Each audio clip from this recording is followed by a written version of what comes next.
très en retard pour vivre notre première révolution industrielle. Parce que pour moi, Afrique, je ne parle pas du Sénégal, l'Afrique de manière globale n'a pas encore vécu une révolution industrielle. Et la révolution industrielle passera par l'agriculture, par la création d'emplois, par la bonne distribution des richesses, par l'exercice de mise enfin véritablement des conflits ethniques, présence djihadiste, etc. Tant qu'il y a ce niveau, on sera loin, encore une fois, de penser pouvoir nous développer, parce qu'aujourd'hui, la vision minimaliste, aujourd'hui, nous avons une pensée, non pas sous-régionale, mais plutôt globale. Et la pensée globale voudrait quand même que l'on ait un esprit beaucoup plus panafricain pour ramener, je dois prendre ça au Ghana. Ghana, le Sénégal, tu vois, Côte d'Ivoire, amul da ko war dem jëli Mali amul da ko war dem Tibet Niger. Je pense que fofu nak lañu action yi après parce que référentiel bi dafa né panafricanisme. Donc yooyu yëpp boo ko si boole def naa ne war nga ko si mën a dugal. alors am na lu am solo lu mu dugal ci biir waxam moom Abdoulaye Mbow docteur Alpha Ba mooy lu jëm ci wàllu gestion des ressources pétrolières ak gazières nga xam te ne dañu jàpp ne lu crucial la alors fi mu toll nii yan mécanisme ak transparence wala yan mécanisme de transparence laa ko mën a waxee boole ci ak itam redistribution Pastef moom la fas yéene prévoir ngir sénégalais bi ci boppam mën caa jëfandikoo wala gis ci boppam ci nu mu gën a mucc ay xam nga côté boobu noonu jibi comme ni ko Ablaye waxee am na ci rôle boo xam ne assemblée daf ko ci war a jouer muy am na taxawaay bu mu ci war a am mooy taxawaay bu am solo effectivement parce que réew mi quoi qu'on puisse dire quel que soit politique publique yi ñu war a teg quel que soit mécanisme yi ñu teg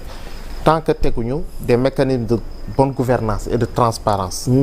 dara du sotti dara du sotti de dara du sotti on aura beau épiloguer naan def nañu mais dara du sotti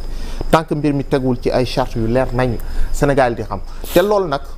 ñu ko mën a jouer dëggantaan quelle que soit la volonté du gouvernement en place assemblée moo ko mën a jouer parce que assemblée rek moo mën a contraindre un ministre ne la sur tel dossier ñëw la expliquer nga ñëw toog expliquer assemblée rek moo ko mën te ministre bu mu convoqué ne la ñëwal tu as l'obligation de venir et de donner des éléments de réponse effectivement donc mooy rôle bu assemblée war a jouer côté boobu noonu ci fànn boobu beneen rôle bi mooy que gis nga tey suñu ressources yeeg yëpp yi ñuy wax am na loo xam ne il faut ñu am ci benn gis-gis mooy que l'enjeu principalement actuellement mooy Sénégal daa am fu ñu ko fekk comme li ñuy wax ci déficit budgétaire yeeg yooyu Ablaye mu ngi wax léegi naan fu ñuy xamee mooy orientation bu ñu demee bay voter le budget et c'est tout à fait important moo tax par exemple sax ci dernier conseil des ministres bi président la République naan premier ministre travaille le gouvernement bi pour que ngeen mën a présenter un budget boo xam ne day nekk en cohérence avec le référentiel te gis nga bu ñu defee un budget en cohérence avec le référentiel mooy loolu moo ñu permettre progressivement nga xam ne day nekk un budget qui va partir sur une base zéro parce que boo xoolee lu ñu génne lu IGF def inspection générale des finances lu mu def sur les finances publiques ba génne naan par exemple déficit public bi fu dette intérieure bi dette bi fu ñu ko estimé woon c'est au-delà de ça léegi yow boo partiree chiffres yooyu naan da ngay def un budget da ngay fausser budget bi il faut nga def un budget sur une base zéro te ñun actuellement c'est nu koy wax sax c'est la du ma ne contrainte sax mais c'est la patate chaude entre guillemets que nous les ministres nous avons parce que ñun ministres yëpp on nous a demandé de faire une programmation budgétaire en fonction du référentiel nga xam ne du nekkat rek une programmation budgétaire classique comme ni ñu ko daan defee mais day nekk en fonction du référentiel avec des indicateurs de mesure et des indicateurs de suivi à la clé pour nous permettre xool lu ñu digee ak Sénégalais est-ce que mais l'enjeu principal fu ñu jëm ak yëpp loo xam ne moom la moo ñu amal solo gis nga lu ñu mënta def ak lu ñu mënta wax tant que cette question cruciale de l'emploi des jeunes defuñ ci curseur bi on n'aura rien fait mais régler la question de l'emploi des jeunes aussi ça aussi il faut savoir dire aux Sénégalais la vérité c'est pas une question qui se règle du tic au tac munoo am baguette magique naan tey par exemple 2025 am na loo xam dañ koy teg rek benn jeune dootul amat problème emploi parce que tamit nit ki booy wax ak Sénégal da nga leen di wax dëgg mais c'est quelque chose qu'on va régler de manière progressive mais aussi c'est de pouvoir poser les jalons pour xool poser les jalons mooy lan mooy par exemple lu ñu poser naan d'ici 2029 on veut au moins sur les jeunes à former au minimum que 700 000 jeunes soit formé dans les filières techniques mu bañ a nekkate parce que jeune boo formé dans les filières techniques tey l'avantage mooy soit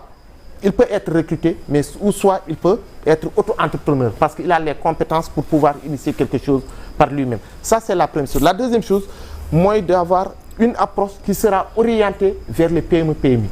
parce que gis nga dans les plus grandes puissances mondiales c'est vrai tu as souvent des multinationales de grandes multinationales qui sont là yoo xam ne dañuy am puissance mais ce qui fait l'économie réellement mooy ces PME-PMI là parce que ñoom ñoo am capacité ñoo gën a am capacité d'adaptation su contexte économique bi baaxul ñoom ñu adapté wu ñoom ñoo gën a yomb ñu adapté wu tamit ñoom ñoo gën a mën a insérer les jeunes de proximité pour mun leen jël ñu liggéey te bu ñu waxee PME-PMI c'est dans tous les secteurs mais am na ci ay secteurs yoo xam ne tey actuellement ce sont des secteurs qui embrassent une main-d'œuvre extraordinaire mooy tout ce qu'on appelle le secteur de l'artisanat tey boo jëlee damay faral di naan gis nga Sénégal artisanat bi et quand je parle de l'artisanat je parle au sens large j'aime toujours prendre un exemple ma ne boo jëlee tey le mécanicien jël n'importe quel mécanicien Sénégal nga dem xool atelier mécanicien bi en moyenne un mécanicien sénégalais c'est quelqu'un qui t'emploie en moyenne entre 4 à 10 personnes mécanicien boo jël boo demee atelier mais peut-être c'est pas un emploi formalisé rémunéré mais c'est quelqu'un qui te forme 5 à 10 personnes par année et qui emploie ces 5 à 10 personnes là et ñun dans le référentiel là c'est de voir ces types de PME parce que pour ñun yooyu ce sont des PPM ce sont des très petites micro-entreprises léegi nan la ñuy accompagner ñooñu en termes d'investissement c'est pourquoi tamit bu ñuy wax le secteur privé sénégalais bu ñu gis secteur privé rek comme ay nit ñoo xam ne dañoo yor ay milliards yu bëri ñëw nar ko injecté le secteur privé ce sont ces gens-là c'est le tailleur qui est chez lui nan lañ koy accompagner par exemple li ñu koy accompagner mooy la décision qui a été prise mooy par exemple tout ce qui est confection des tenues dans l'école dans le secteur primaire au lieu ñu koy jox ay ngeen entreprise yi mais c'est de voir comment confier cela aux tailleurs nga xam ne dañuy organiser wu ñu confier leen ko ñoom ñu confectionner parce que ñooñu ce sont des gens qui forment et qui emploient donc c'est de mettre le curseur sur cela et essayer de voir demander aussi surtout à l'Assemblée nationale de servir de garant mooy veiller à ce que ministre là mais muy man muy sama moromu ministre képp ku ñëw assemblée di présenter le budget que ñoom ñu càmbar ko xool ko naan ko est-ce que c'est en cohérence avec les aspirations et les priorités du Sénégal lépp lu ci nekkul en cohérence avec les aspirations et les priorités du Sénégal que ñoom ñu mën a demander que cela soit réorienté pour mu nekk en cohérence parce que suñ ko deful on aura trahi le peuple sénégalais qui nous a élus. C'est important. Alors ci wàllu woowu yow en tant que secrétaire d'État donc mais ci wàllu coopérative bi ngay yëngu ak développement rural foofu laa koy accentuer pour ñu mën a changer un peu avancer fi mu toll nii lan mooy say priorité pour dynamiser secteur boobu nga xamante ne mën naa ko jàpp mooy coopérative ak développement rural parce que dugg nga ci daanaka. waaw xam nga une des priorités xam nga bu ñuy wax secteur agricole au Sénégal dafa am ñaar dafa am loo xam ne am na benn production boo xam ne su ñuy wax la production vivrière mais am na beneen aspect boo xam ne c'est un peu la production qui dafa am production vivrière bi moo xam ne moom lay sénégalais di dundee ñoom moom lay sénégalais yëpp di dundee am beneen système de production boo xam ne moom mooy permettre agriculteur bi dans le milieu rural ñu mën a am seen di tirer ay ressources et boo jëlee la production vivrière mooy par exemple dugub beeg ceeb beeg ñebbe beeg ak ñoom seen ak yooyu yu ñuy jël mais boo jëlee kii par exemple loo jëlee su mbayum gerte gi dafa nekk loo xam ne dafa am solo trop ci ce milieu rural sénégalais. Effectivement. Parce que ñu bëri dans le secteur primaire il dépend de la commercialisation de l'arachide mais bu ñu ñëwee ñun lan lañ njëkk a def. La première chose tey. lan ngeen njëkk a def. munoo wax mbayum gerte te waxoo les entreprises qui transforment l'arachide au Sénégal. boo waxee les entreprises qui transforment l'arachide au Sénégal vraiment le moteur principal c'est la Sonacos. C'est la Sonacos le moteur principal ñun bu ñu ñëwee lu ñu njëkk a def mooy fexe ba relancer la Sonacos et j'en profite au passage pour féliciter vraiment le nouveau directeur général de la Sonacos qui est en train actuellement de faire un travail extraordinaire. Parce que lan moo waroon am c'était de relancer l'usine qui est à Ziguinchor, relancer l'usine qui est à Kaolack, relancer l'usine qui est finie à Kaolack et à Louga mooy que au moins permettre à la Sonacos de pouvoir collecter l'arachide et de pouvoir transformer cet arachide là. Parce que économie chaîne de valeur la. chaîne de valeur bi nag bu amee ñu ci manqué rek day am ba pare fexe liggéey ak tous les huiliers sénégalais nga xam dañoo nekk dans le secteur pour ku nekk si ñoom ñu mën a investir sur la commercialisation. Et foog naa on a eu 2 réunions préparatoires sur le conseil interministériel pour la campagne de commercialisation de l'arachide am na benn réunion interministérielle bu premier ministre war a jiibi pour fixer le prix de l'arachide aux producteurs te incha allah lu ma fa mën a wax mooy que producteur bi lu mu jaayee woon kilo gerteem daaw ren dina ko jaayee lu ëpp lool fuuf. kon mooy ren dina wàññeeku. non c'est-à-dire que producteur bi. waaw day lu muy am ci xaalis mu ëpp bu fekkoon ci misaal daaw daf ko jaayee woon dërëm ñi nañ fexe ba dinañu teg ci dërëm bi leneen. état bi li mu koy jëndee day ëpp. lu mu ko daan jëndee. dégg nañ la kon. day ëpp lu mu ko daan jëndee. parce que loolu noonu ngay def loolu mooy mun a irriguer le milieu rural économiquement. parce que nit ñi dañuy bay dugub bi ngir dundee ko mais dañuy bay gerte gi ngir am ci koppor ngir mun a faj seen yeneen i soxla te bu ñu fa gerte yi nit ki mun na jaay ay barigo gerteem jënd ciment tabax këram mun na jaay ay barigo gerteem dugg ci leneen def ci leneen te loolu la gouvernement bi nar a def loolu nag mooy première phase bi ren parce que bu ñu ñëwee daa am loo xam ne moom lañ fekkoon comme ni ko jëwriñ Ndiass waxee sànq presque à la limite on était obligé gérer ba année budgétaire bi jeex mais lu ñu nar a def dëggantaan c'est à partir du budget de 2025 lañ koy mën a def te foofu fu ñu ci jëm mooy coopérative bi xam nga coopérative lu ci am solo ji bi mooy xam nga léegi ñu ngi wax emploi des jeunes en milieu rural. coopérative nu ñu ko nar a defee lu mu tuuti coopérative bu nekk lu mu néew di nga am benn employé boo xam ne da nga koy recruter. parce que mënoo am coopérative te amul ce qu'on appelle un gestionnaire de coopérative. te gestionnaire de coopérative yi ndaw la seen biir yéenay xool ku leen doy ngeen recruter ko ba pare coopérative bi ci lu muy liggéey mooy fay ndaw loolu système yooyu nag moo mën a créer emploi parce que état amul capacité recruter il faut nga créer condition ba jawriñ Ndiasse moom bu amee business am moom mun a jël ay nit di leen liggéeyloo di leen fay mais état mënul liggéeyloo di fay loolu nag lu koy indi pour nga mën a def loolu nag am na sànq loo xam ne Abdoulaye souligné ko muy am solo mooy te loolu bokk na sur les projets boo xam ne assemblée bii di ñëw dina si njëkk a liggéey mooy la réforme du code des impôts au Sénégal parce que suñu fiscalité nu mu mel tey entrepreneur bu ndaw bi fiscalité bi dafa diis ci moom wala day tax ba ku bëgg a formaliser wu sax du mën a formaliser wu ndaxte dafa diisaay boo xam ne boo formaliser wu boo ci demee le taux de mortalité des entreprises au Sénégal il est supérieur des petites entreprises au Sénégal est supérieur à 50%. loolu lañ fi fekk. même instance yu ñu toll nii même les entrepreneurs pour le moment là dañuy jooy parce que nañ taxes yi dafa bëri trop daa mel ni gouvernement bi fi mu toll nii ci taxe rek lay dund. non mais loolu xam nga lu tax. parce que code bu fi nekk. moo nu ñu ko tëggee moo baaxul. parce que code bi dafay favoriser yenn entreprises yu ngand yi. ba pare défavoriser les petits entrepreneurs. entreprise ouais.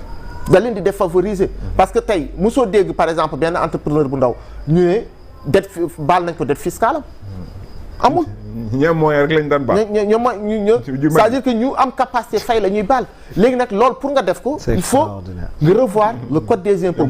contraire bi lañ daan def quoi waaw alors que contraire bi la war nekk léegi lu ñu war a def mooy revoir le code des impôts te loolu premier ministre wax na ko nee na bokk na ci l'un des premiers projets législatifs yoo xam ne dañ koy dugal au niveau de l'Assemblée nationale xoolaat code des impôts pour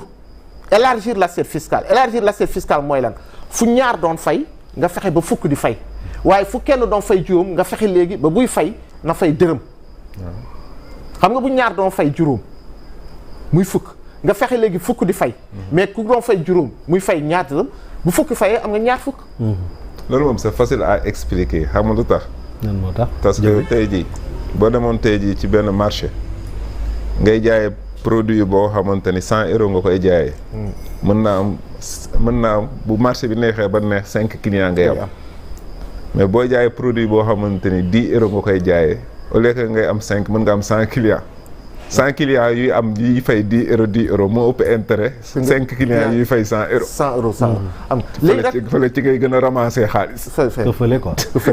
waaw léegi nag réforme fiscale boobu mooy tax léegi ñuy yokk assiette fiscale bi mooy maanaam ñuy contribuer yokku mais dañ koy defee de telle sorte que képp ku ciy contribuer tamit doo yëg diisaay bi gis nga loolu bu ñu ko defee teg politique de facilité fiscale yooyu moo tax PME PMI yi mun a yokk ba pare ñu bëri ñoo xam ne dañoo nekkoon dans le système informel ñu ñeme formalisé wu mais loolu bu ñu ko defee tamit à côté état bi day teg ay mécanismes parce que suñuy problème actuellement mooy que aussi bien dans le milieu rural que dans le milieu urbain mooy les mécanismes de financement de nos petites et moyennes mais man xam la mooy sama problème. loolu lii bi ngeen ko yàggee wax. depuis Pastef ba léegi mi ngi expliquer réforme fiscale bi. mais bi yan yoon ngeen di jaar pour réaliser loolu. comment sensibiliser l'artisan. ki nga xamante ni moom moo yor atelier am 10 apprentis wala mu am 10 employés mais formaliser wu leen. naka ngeen di def ba dugal ci boppam ni moom bu formaliser ci lay ëpp intérêt que bu formaliser wul parce que affaire bi yëpp foofu la nekk. bu ma formaliser. lan laay am. yan avantage laay am. bu ma formaliser wul lan laay ñàkk. parce que loolu bu leerul ci bopp artisan bi. parce que loolu Sénégal daf ci nekk en retard parce que l'économie sénégalaise majorité bi c'est informel. léegi chantier bu ngand la comment formaliser l'informel. pour mën a gagner de plus. loolu léegi. léegi nag kooku moom ay technique la yoo xamante ni il faut que l'artisan le sénégalais lambda xam yan yoon ak yan méthode ak yan kii ngeen gouvernement bi ci la nar a jaar pour que mën a concrétiser loolu. loolu dama la ciy jox ay misaal rek. yoo xam ne ci conseil des ministres président de la république daf ci jox ay instructions. ñett. ban ak ban. benn bi maa ngi doon wax léegi c'est sur la commande publique. benn bi mooy tey boo xoolee auto administration yi. dafa bëri day paan dañuy paan dañ koy réparer tôle yeeg yu kenn xamul yëpp a ngi ci biir mais léegi parce que président daf ne il faut mu am part boo xam ne dañ koy jox les artisans mais artisan bi pour nga mun a gagner marché public il faut nga formaliser wu c'est-à-dire que boo nekkul en règle munoo ko gagner ça c'est la première chose par exemple nee na léegi la commande publique mooy pour les arts décoratifs parce que dafa am commande publique boo xam dañ koy def dans les bureaux dans l'administration daf ci am benn bonne part léegi dañ ne il faut ñu jox ko les artisans locaux dañ ko voté dafay nekk loi mais buñ ko defee ku nekkul formalisé tamit mënoo si jot ça c'est la première mais lu ëpp solo ci loolu yëpp xam nga jëwriñ Ndiass man dama jàpp ne lu tax Sénégal yi du fay impôt dama ciy faral di jox benn misaal Sénégalais yi ñu bëri duñ fay l'impôt non ñu ngi koy fay en quelque sorte. parce que ceeb beeg diwlin beeg suukar beeg ndox mi ci ngeen def impôt bi quand même. non impôt direct bi waxuma impôt indirect bi. impôt indirect bi moom ñun ñëpp ñu ngi koy fay. mais je veux dire que ñu nekk ci entreprise yi ñu bëri lu tax duñ fay impôt. benn la te daa am benn modèle boo xam ne souvent dama koy faral di wax. ma ne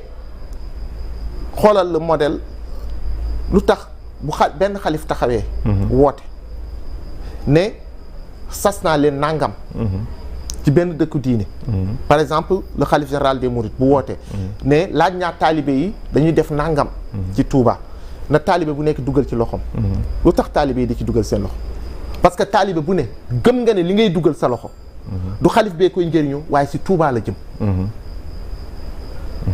te xam nga ne xalif bi da koy dugalaat ci biir Touba le problème mooy que Sénégal dafa yàgg fay impôt indirect mooy li ngay wax ci ceeb beeg diwlin bi mais dans sa vie de tous les jours est-ce que gis na moom ay soxlam impôt yooyu non moom koy li muy gis mooy politicien buy politicien buy ndaanaanu bu ñu fal muy ndaanaanu am ay oto yu jar 80 millions tabax kër ci benn mandat comprendre de s'enrichir léegi nag loolu moo indi sànq lu Ablaye waxoon ma ne loolu mooy la base la transparence et la bonne gouvernance Ablaye li ma waxoon léegi cela veut dire que ni donc obstacle au Sénégal c'était son propre administration parce que dañu mosoon am administration boo xamante ni moom corrompu en quelque sorte léegi nag lutter contre la corruption boobu am administration boo xamante ni ils sont des patriotes d'être des Sénégalais yu nga xamante ne yu sincère lañ nga xamante ni liggéeyal askan bi moo leen tax a jóg seen lépp day tegu ci transparence waaw xam nga transparence boobu yëpp nag tu vois xam nga parfois man damay faral di wax ne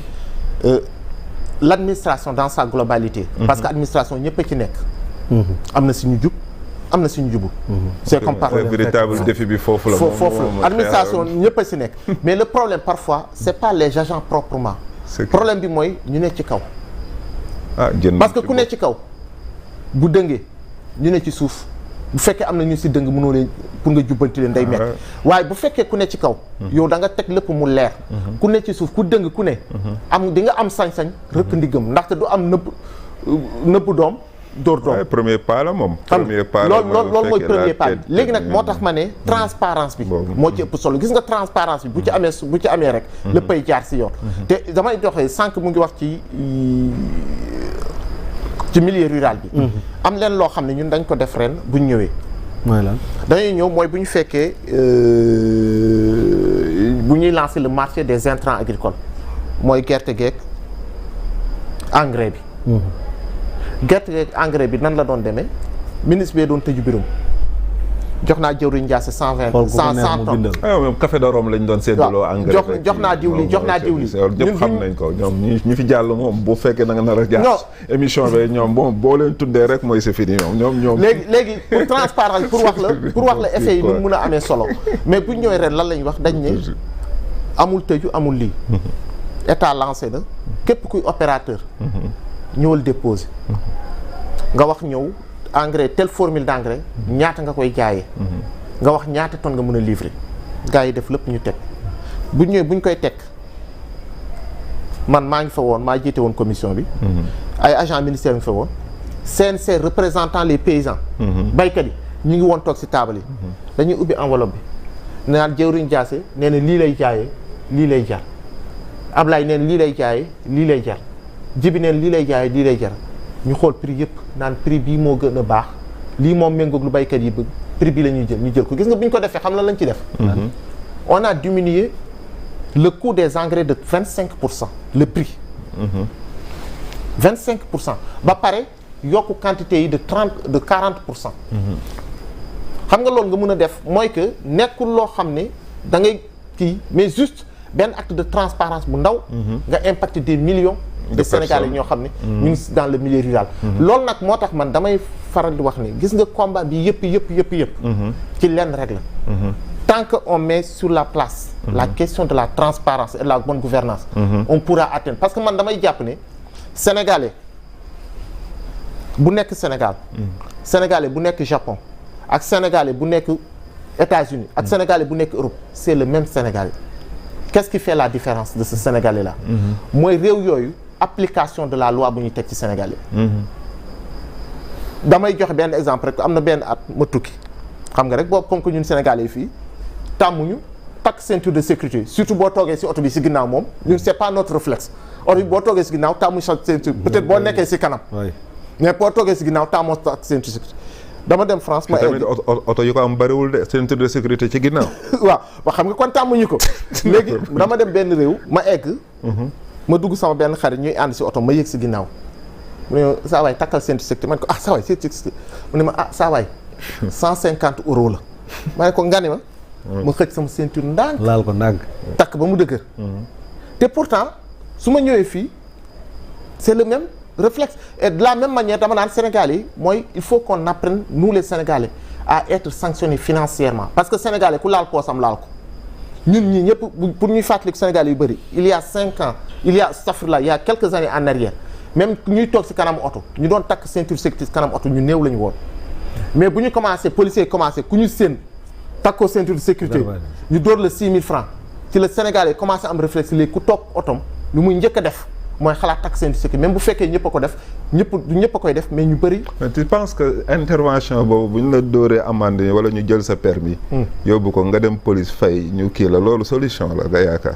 non pédagogie la xam nga pédagogie. dafa bëri ay xaalis boobu laa wax ngay dem di fay ci police. xaalis boobu c'est pas normal. d'accord non xam nga loolu yëpp il faut ñu dématérialiser ko. day am ay fànn dafay am ay fànn. dama dem tablaay. non c'est important waxtaan bi dama neex ci ñoom ñaar dama.